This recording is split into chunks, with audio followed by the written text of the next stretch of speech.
Iran के nuclear ठिकाने पर भी हमला संभव है। यह बहुत बड़ी खबर है। न्यूक्लियर साइट पर अटैक कर सकता है इजराइल। बेरूत में नसरल्लाह के खात्मे जैसा यह अटैक हो सकता है। इजराइल से जुड़े कई सुरक्षा विशेषज्ञ इस मसले को लेकर चर्चा कर रहे हैं। पहाड़ों के भीतर बंकर में है ईरानी न्यूक्लियर साइट।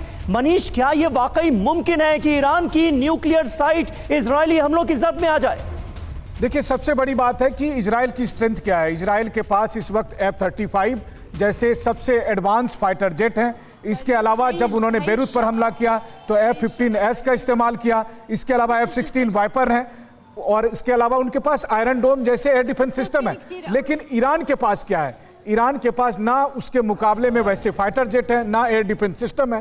तो ऐसी स्थिति में इजराइल सिक्योरिटी एक्सपर्ट्स इस बात पर चर्चा कर रहे हैं कि जब बेरूत में जाकर और हिजबुल्लाह चीफ को मारा जा सकता है तो क्या इजराइल न्यूक्लियर साइट को खत्म नहीं कर सकता? क्या वो कैपेबिलिटी है या नहीं? और उन सब का मानना है कि अगर इजराइल चाहे तो न्यूक्लियर साइट पर अटैक कर सकता है। बस वैसा माहौल होना चाहिए, यानी कि जिस तरह से हिजबुल्लाह के हमले हो रहे थे और एक दिन उन्होंने जाकर बेरूत पर हमला कर दिया। इसीलिए ये ईरान को प्रोवोक करेंगे कि तुम जंग में आ जाओ।